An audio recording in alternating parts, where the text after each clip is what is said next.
Hola, ¿qué tal? Buenas tardes o buenos días, según nos esté escuchando. Gracias por permitirnos llegar a su casa, escucharnos en el coche y por supuesto también en la sobremesa cuando estén cenando o comiendo. Hoy nos encontramos en la Ciudad de México y por supuesto nos encontramos con un personaje extraordinario, una mujer comprometida con México, comprometida con el derecho a la igualdad de los mexicanos, porque además participó como ministra de la Suprema Corte de Justicia de la Nación, la máxima autoridad en este país. Y bueno, nos referimos por supuesto a la exministra Olga Sánchez Cordero. Ministra, buenas tardes. ¿Cómo estás, Marco Antonio? Muchas gracias por esta oportunidad y por poder comunicarme con tu auditorio, y gracias por lo que acabas de decir de mí, y estoy a tus órdenes. Bueno, pues está dentro de la campaña de Andrés Manuel López Obrador rumbo al 1 de julio, que seguramente ganará la elección en la presidencia de México, y bueno, está apuntalando una campaña interesante, obviamente en el que se va a repartir, diría yo, esa desigualdad que tanto ha vivido los mexicanos desde la revolución. Mira, yo estoy muy comprometida con el proyecto de nación de Andrés Manuel, porque aquí tenemos que ver los proyectos de nación. Andrés Manuel está abocado a encaminar a una mejor redistribución del ingreso en nuestro país. Quiere, si no terminar con las desigualdades, cuando menos establecer no esta desigualdad verdaderamente tremenda que existe en nuestro país, porque los gobiernos, el gobierno actual y los gobiernos anteriores dejaron mucho que desear en los términos de desigualdad, sobre todo desigualdad económica y desigualdad social. Entonces, lo que quiere Andrés Manuel es de verdad abocarse a las causas profundas de esa desigualdad para que los mexicanos y las mexicanas tengamos mayores oportunidades, no solamente de empleos, sino de una movilidad social ascendente. Y de eso se trata el proyecto de Andrés Manuel. Andrés Manuel, yo estoy convencida de su proyecto de nación. Yo invito realmente a que reflexionemos e invito a nuestro auditorio a darle la oportunidad a través de su voto a nuestro candidato para que las cosas en México cambien y cambien en una forma sustancial, cambien en una forma real. Y a esto estamos abocados, mi querido Marco Antonio. Gracias. ¿Cómo creerle a ese cambio? Porque hoy, hay que decirlo, los mexicanos ya no creemos en la figura política de muchos personajes que han estado en el poder, que han avasallado al país y que lo han llevado al precipicio. Y también ya no creemos en algunas ocasiones en los partidos políticos. Sé que las instituciones se respetan, pero las instituciones han sido violentadas, han sido vejadas por quienes forman parte de ellas. Mira, te voy a decir varias cuestiones. Tú acabas de hablar de partidos políticos. Sí, Morena es un partido político formalmente, pero realmente en la realidad social es un movimiento como lo ha dicho Andrés Manuel, un movimiento de regeneración nacional.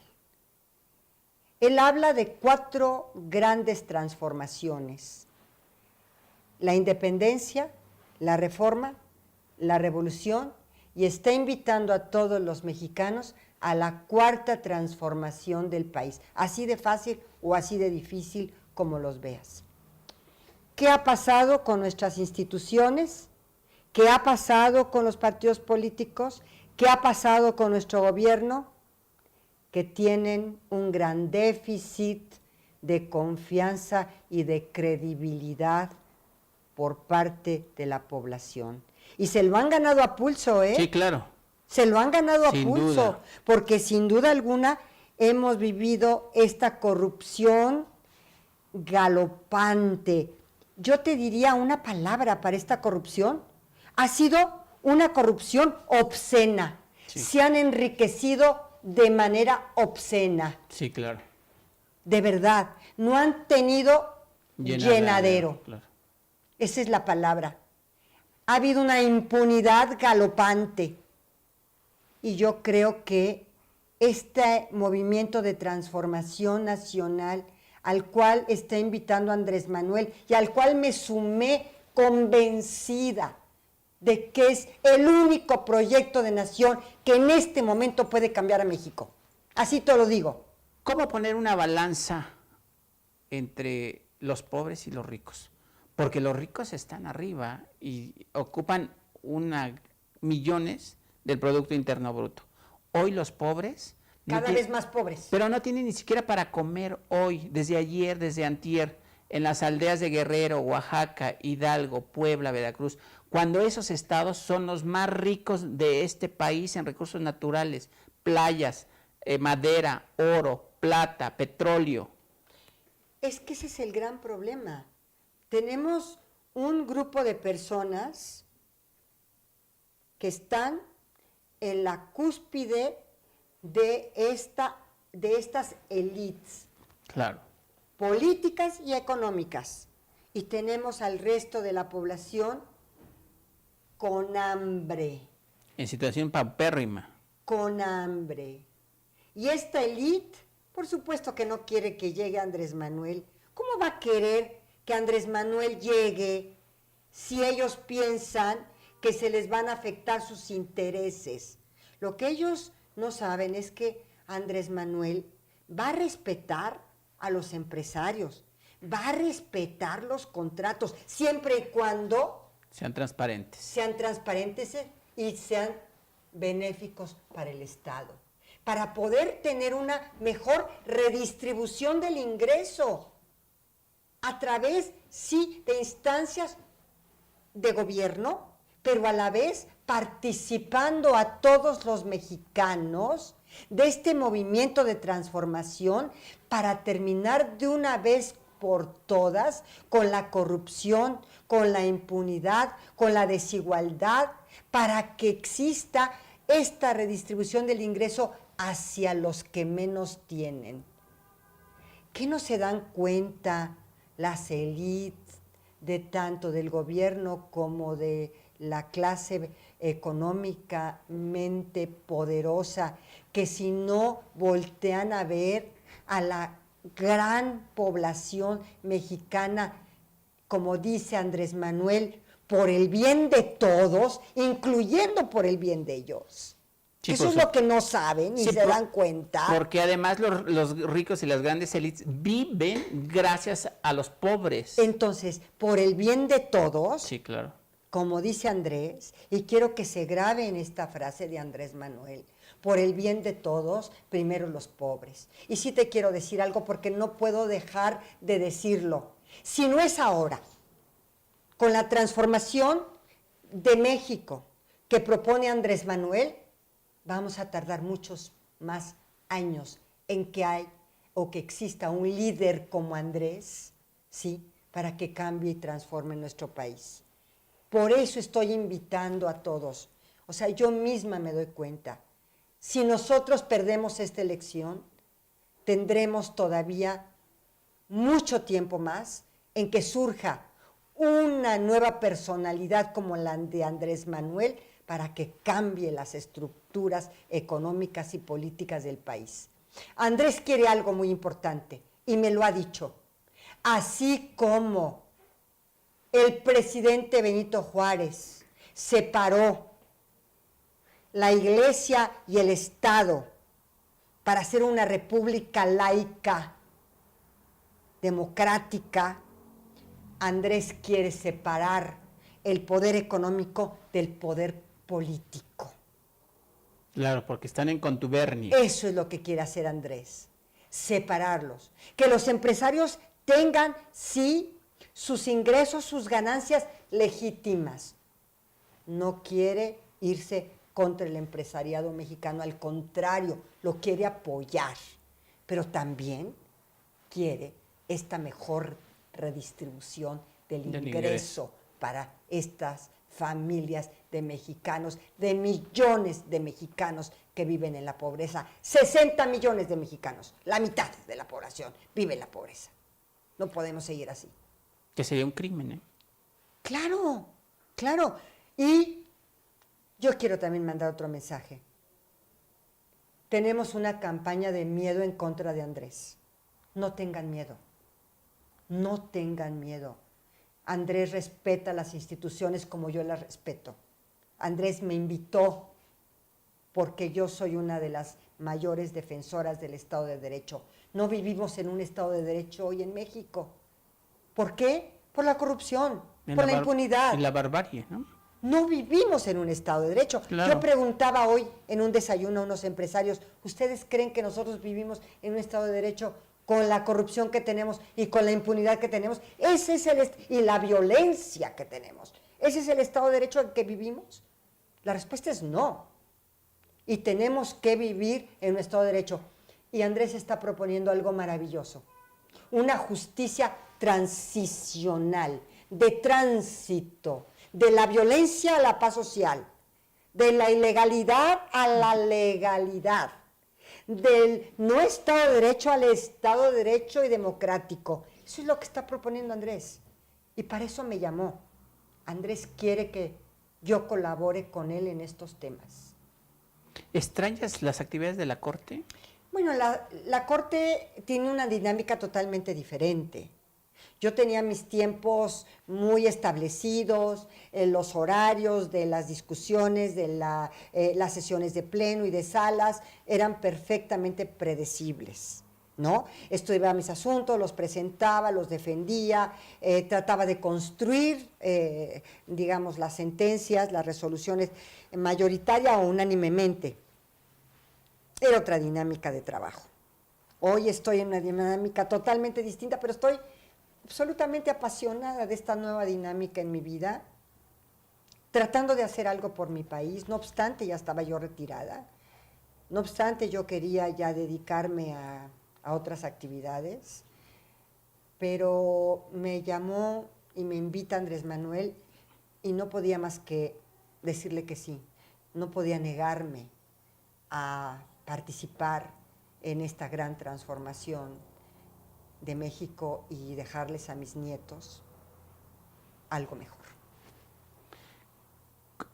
La Suprema Corte de Justicia de la Nación, supongo que laboralmente es la cúspide para cualquier abogado. Para ti, bueno, claro. ¿Para ti fue la cúspide? Claro, en ese aspecto cualquier abogado mexicano llegar a la Suprema Corte de Justicia de nuestro país es ya, digamos, lo mejor. Es como una medalla olímpica para un jugador, para un de atleta. Oro, una medalla de oro, o varias medallas de oro.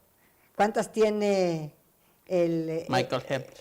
¿Cuántas tenía? Más de 18, 17. Bueno, haz de cuenta que esas son las medallas para llegar a la corte, ¿no? No, esta es otra dinámica, otro aspecto. Este es un aspecto político, pero social, económico, también jurídico, en el que yo puedo apoyar mucho a Andrés, sobre todo en el aspecto jurídico del Estado de Derecho, y esta justicia transicional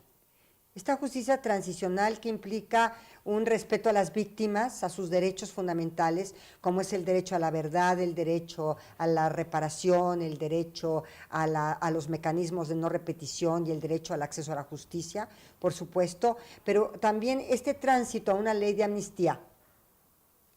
Vamos a dar amnistía en muchas cosas. Quiero que me expliques ese término de amnistía, porque muchos creen que amnistía es colaborar o ser cómplices de los delincuentes. A ver, a mis cercanos les he dicho que no. A ver, te doy un ejemplo. Tú como especialista. Te doy un ejemplo. Hoy el narco es el generador de empleos por mucho más altos. Hoy el narco ha creado en los últimos años más de 600,000 empleos. Wow.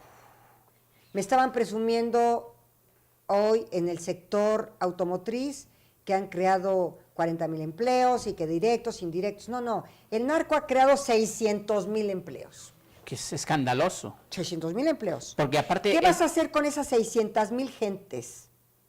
Que son campesinos, o que son jóvenes, o que son niños. O mujeres. O mujeres que están reclutadas ahorita en estas actividades ilícitas. ¿Qué vas a hacer? ¿Los vas a matar? ¿Los vas a meter a las cárceles? ¿Los vas a privar de su libertad? ¿Qué vas a hacer? Con 600,000 empleos directos del narco. Que aparte faltan los indirectos, ¿eh? ¿Sí? 600,000 empleos directos. ¿Qué van a hacer? ¿Qué vas a hacer con estos? ¿Por qué no tenemos una justicia transicional en donde no es perdón a los altos y a los grandes capos del crimen organizado ni a los delincuentes de alta peligrosidad? Nada de eso. Andrés no está hablando de esto. Andrés está hablando de una justicia de tránsito, a una paz social, a la recomposición del tejido social. Eso es de lo que está hablando Andrés, con los instrumentos legales y los mecanismos de reparación de las víctimas, de los mecanismos para una justicia social. Porque, a ver, en el fondo de las leyes de amnistía hay una justicia social.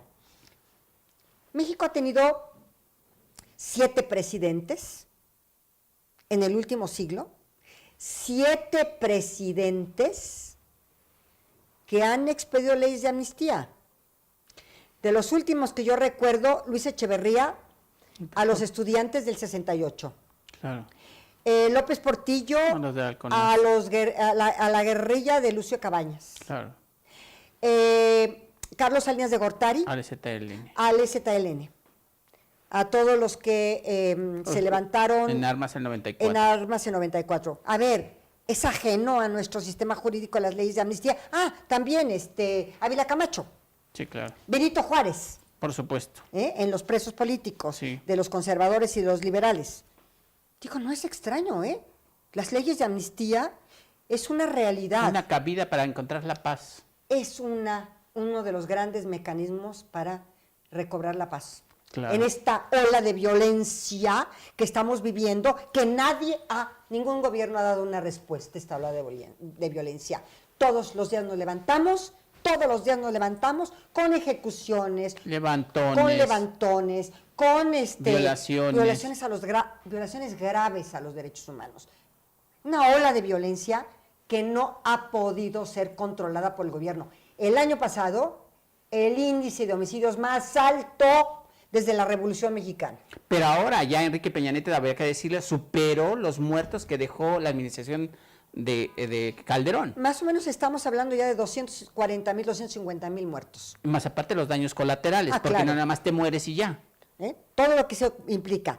A ver, 250,000 de personas asesinadas, desaparecidas. Parece que estuviéramos en una guerra civil. Bueno, a ver, que alguien me explique. Entonces el tránsito. Andrés quiere perdonar a los grandes capos. No. A ver, desconoces tu realidad. Desconoces que hay 600,000 empleos en los últimos años del narcotráfico. ¿O que no? ¿O no tienes las cifras oficiales? Tú formaste parte de la Corte. ¿Cuándo se nos fue o se le fue a las autoridades las riendas de este país? A ver, ¿Cuándo lo perdimos? Yo creo que tenemos ya unos 18 años. Yo creo que desde el presidente Fox esto se destapó más. Yo creo que desde el presidente Fox no fue tanto.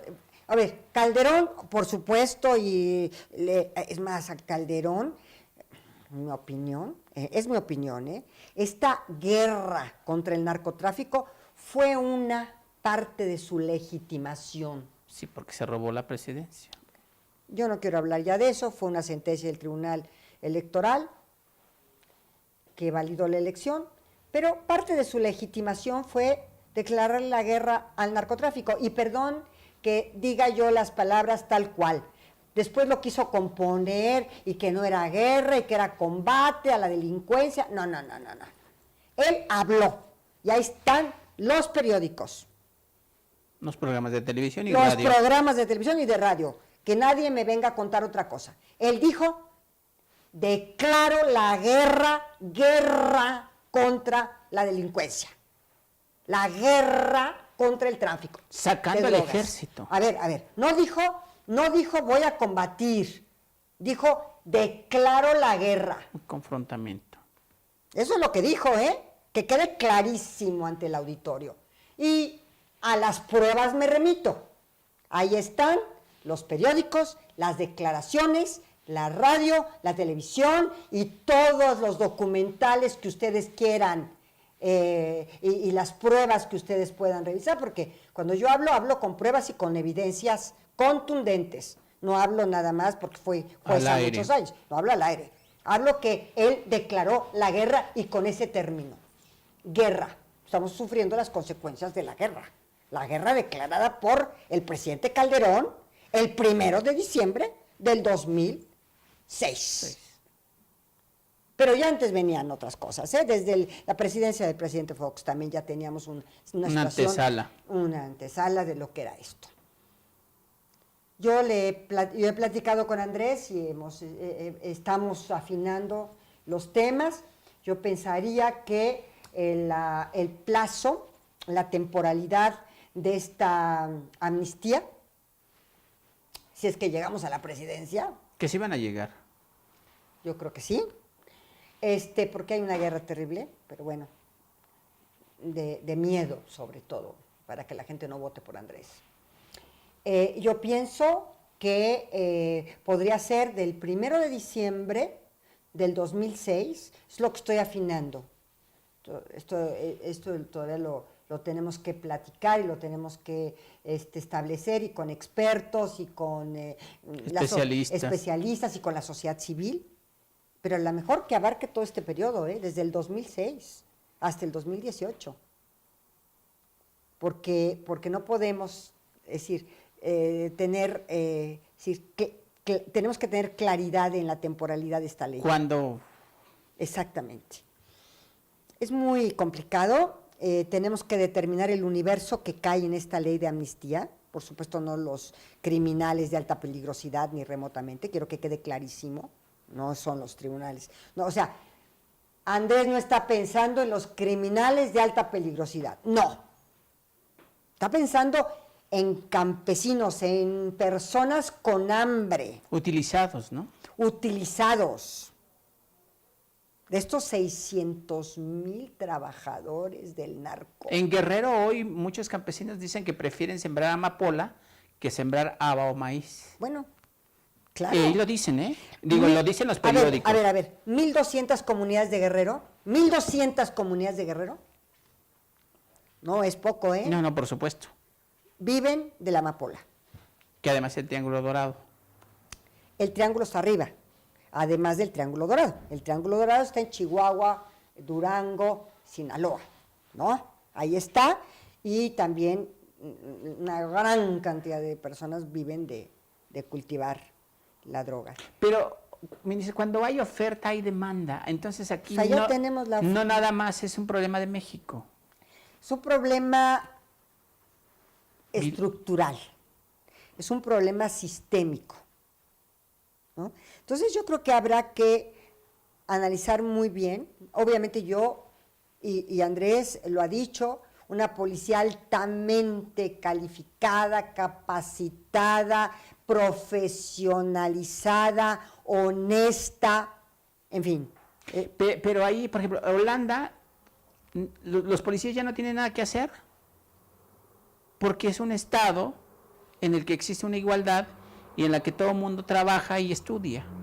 Aquí yo desde mi punto de vista... tiene despenalizada la droga. Exacto, y desde mi punto de vista aquí no se requiere de una alta capacidad de inteligencia, de desarrollo de la policía.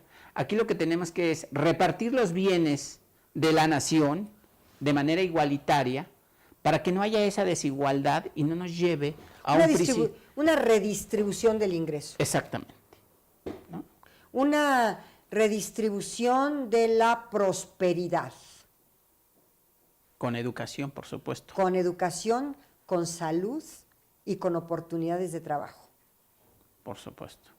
De verdad, yo estoy tan contenta de haberme unido al movimiento. Te veo una mujer joven, aunque me dijiste la edad hace rato, eres profesional consolidada, eres madre, eres abuela. ¿De dónde sacas esa vitalidad? Te veo guapa, te veo rezogante y digo con todas las fuerzas para apoyar en estos 6 años a Andrés Manuel a través de la Secretaría de Gobernación. Creo que las fuerzas me salieron y también la energía. Estoy verdaderamente entusiasmada de apoyar al movimiento de Andrés Manuel. De verdad, creo en él, creo en el plan nacional de gobierno, creo en su proyecto de nación. Es que si yo pudiera transmitirles a todos los que nos están escuchando que el proyecto de nación de Andrés Manuel es el único que va a cambiar este país en esencia y a las instituciones, y va a hacer que confiemos nuevamente en nuestro gobierno, en nuestras instituciones. Fíjate que la única, digamos, el único activo de las instituciones en todos lados del mundo y el único activo del gobierno, el único activo que tiene un gobierno, ¿cuál crees que es? La credibilidad y la confianza ciudadana. Sí, por supuesto. Fuera de ese activo, no tiene ningún otro, ¿eh? No, ¿cómo? Ningún otro. ¿Cómo? Si no te creo en ti, ¿cómo voy a confiar? Así es.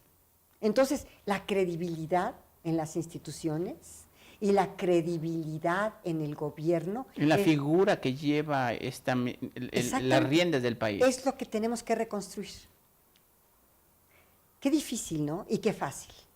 Muy fácil. Y muy difícil. Y muy difícil a la vez. Me decías fuera de cámaras que te habías sometido a una operación de corazón y yo por eso creo que eso te dio un nuevo aire de vida. Cuéntale al auditorio cómo pasó esto, qué generó. Bueno, a ver, todo el mundo me dice que si me hice cirugía plástica. Le dije, no, fue una cirugía, pero no necesariamente plástica. Fue una cirugía de corazón abierto. Y fue una cirugía en donde hay un doctor maravilloso, de verdad, mexicano, aquí en México. Me hizo una cirugía de corazón en donde me cambió la válvula mitral por una válvula mecánica. Y donde me hizo una cirugía, una plastía en otra de las válvulas, que es la tricúspide. Yo tenía ya 2 válvulas mal. Wow. Y entonces traía yo una insuficiencia cardíaca importante.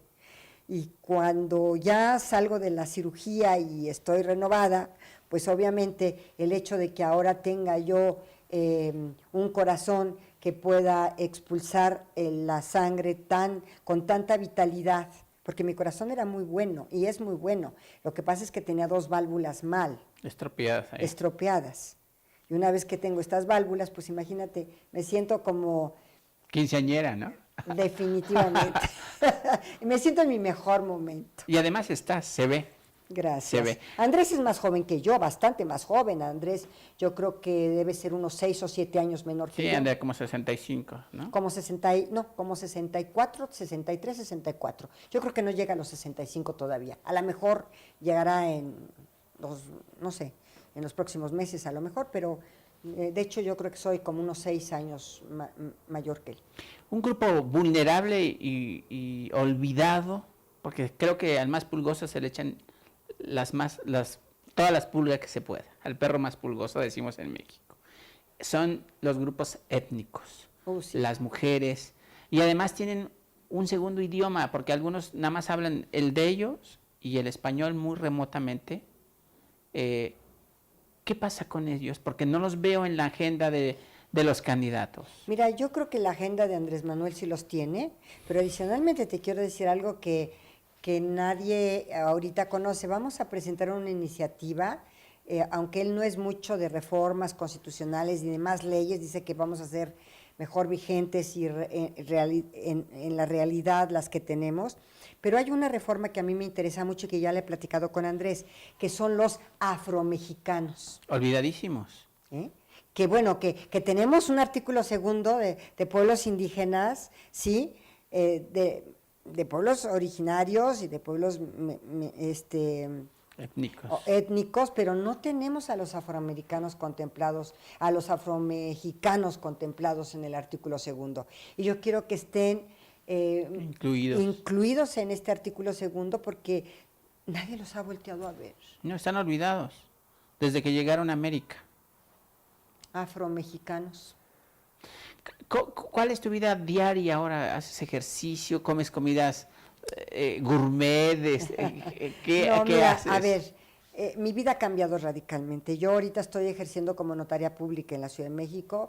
Tú sabes que ser notaria en la en México es diferente a ser notaria en Estados Unidos. Aquí somos auténticos abogados súper especializados, asesores y además somos corporativistas y tenemos muchísimas cosas. Hacemos testamentos y todo este tipo de cosas que tú sabes que estamos ahorita. Pero yo, a pesar de que sí estoy fungiendo como notaria, ahora mi vida es más de apoyo a la campaña y a la causa de Andrés Manuel. Si bien yo no estoy en campaña con él y no voy a todos lados, por ejemplo, estoy en entrevistas como la que te estoy ahorita dando a ti, en algunas conferencias, en mesas de debate, muchas mesas de debate en televisión, reuniones, desayunos en donde pues comparto el proyecto Nación de Andrés Manuel, dependiendo del auditorio. Hoy estuve, por ejemplo, con industriales, ¿sí? Que es muy importante. Que es muy importante, y dar tranquilidad al sector empresarial, porque desde luego el sector empresarial va a estar garantizado por Andrés Manuel, no podría ser de otra manera, son generadores de empleos. Y es el sostén económico de este país. Y es el sostén económico de este país y mi reconocimiento y obviamente los vamos a apoyar, pero, y es más, vamos a tener una ley de amnistía también para muchos empresarios. ¿En qué va a consistir esta ley de amnistía? En que si ellos tenían una concesión y estaban trabajando bien, de maravilla y van a continuar. Pero si en un momento determinado tenían algún tipo de arreglos por debajo del agua que no se dan en México, por debajo del agua con el árbitro, hay que cortarlos. Eso ya no se va a permitir, las reglas del juego van a cambiar. ¿Qué se permitiría tener un Estado de Derecho? Ahí está el Estado de Derecho. Claro. Ahí está el Estado de Derecho y el Estado de Derecho es diferente a cómo se venía manejando hoy un supuesto Estado de Derecho. ¿Estás a favor del movimiento feminista que se ha manejado en México? A ver, yo he sido una de las principales promotoras de los movimientos de mujeres para que las mujeres tengan igualdad de oportunidades en este país. ¿A favor o en contra del aborto? La despenalización del aborto, A ver, para que te quede claro, Marco Antonio, la despenalización del aborto, que es no llevar a las mujeres a la cárcel, porque todo el mundo lo confunde. Sí, claro. Es que la ministra está a favor del aborto. No, estoy a favor de que las mujeres no vayan a la cárcel, y eso significa despenalizar el aborto. Por supuesto que yo me moriré ahí, hasta el último día de mi vida voy a defender para que las mujeres de este país no vayan a la cárcel. Si te di alguna respuesta. No, perfecta. Los derechos de los homosexuales, porque están muy trillados, pero a veces se siguen señalando, todas las sentencias de la Corte, ya no debería de estar en la mesa el tema de los matrimonios igualitarios. La Corte se ha pronunciado una y otra vez validando los matrimonios igualitarios y las adopciones. Pero ¿cuántas veces más? Yo lo escribí hace un par de semanas en Milenio y dije, no debería estar en la mesa, no debería estar ya en la mesa de discusión, después de tantísimas sentencias de la Suprema Corte. ¿Qué le dices a las mexicanas y mexicanos que dejaron nuestra tierra, pero que llevaron en una punta de lanza para salvar su vida y la de sus familiares y por supuesto poner en alto el nombre de México? Yo les digo varias cosas. Primero, este siempre será su país y estará con los brazos abiertos siempre, siempre. Segundo, que Andrés Manuel quiere que los consulados, en lugar de ser consulados a veces que dejan a la pobre gente esperando horas enteras y con colas enormes para ser atendidos, Andrés quiere que estos consulados se conviertan en auténticas procuradurías de la defensa de nuestros connacionales y nuestros paisanos en Estados Unidos y en Canadá. Quiere que se conviertan en eso, que sean auténticos abogados, defensores de sus derechos. Eso es lo que quiere Andrés Manuel. Y también Andrés Manuel quiere originar en México las condiciones y atacar las causas de la migración a Estados Unidos. Él ha dicho, los que se quieran ir, que se vayan desde luego, pero no por necesidad. Sino por gusto. No por hambre, sino por gusto. Que es diferente. Que es muy distinto. Entonces Andrés quiere atacar las causas, las entrañas, las de la pobreza y del hambre, para que se queden en nuestro país, para que detonen el desarrollo de nuestro país, porque han detonado el desarrollo en Estados Unidos. Han sido un pilar fundamental en Estados Unidos de su desarrollo, Claro. la mano de obra mexicana. Sin duda. Y hoy queremos que nuestros connacionales, si quieren irse, están en su derecho, pero que no se vayan por hambre, que tengan las condiciones necesarias para quedarse en su país, en su casa, con su familia, con su cultura. En algunos episodios de la Corte ha sido avasallada por el Poder Ejecutivo o por poderes fácticos. Bueno, siempre están los poderes reales defendiendo sus intereses. Digo, esto es lo lógico. No podemos negar que hay poderes reales que defienden sus intereses y muy válido, ¿eh? O sea, yo no estoy en contra de que jurídicamente, judicialmente, con argumentos, se defiendan los intereses. Y ahí están. Y si son poderes reales, sí. Son poderes fácticos también, claro. ¿Cómo podemos, no se va a terminar con ese poderío de una parte y por otra, pero cómo podemos encontrar o dividir esa pequeña línea en la que... Es una línea muy delgada, pero sí te puedo decir que Andrés está convencido de que el respeto irrestricto a los poderes públicos, a la Suprema Corte, al Poder Judicial, al Poder Legislativo y a los órganos constitucionales autónomos, telecomunicaciones, Comisión Federal de Competencia, la Comisión de Derechos Humanos, Banco de México, está totalmente convencido de la autonomía de Banco de México. Así que yo creo que Andrés es una persona que va a respetar, que está respetando, pero que su respeto va a ser irrestricto a las instancias, a los poderes públicos, a los niveles de gobierno, y que va a transformar la concepción de un Estado de Derecho efectivo, real. Bueno, pues ha sido un honor platicar, conversar y por supuesto saber a fondo el proyecto de Andrés Manuel López Obrador y por supuesto pues la vida jurídica de una integrante de la Suprema Corte de Justicia de la Nación, el máximo tribunal de justicia en este país. Pues yo te agradezco tu tiempo, te agradezco el hecho de que te hayas dirigido a nuestro auditorio y pues no sé si quieras agregar algo más, Olga. Pues yo creo que sí, me gustaría decirles que vamos a ganar, y vamos a ganar por el bien de México, vamos a ganar con ustedes, vamos a transformar este país, porque el país se lo merece. Muchas gracias. Bueno, nosotros nos escuchamos, hasta la próxima, y los mexicanos que estén allá, insten a los que estamos acá, a sus familiares, para que le den el voto de confianza al próximo presidente de México, Andrés Manuel López Obrador, a partir del 1 de julio. Muchas gracias. Hasta pronto.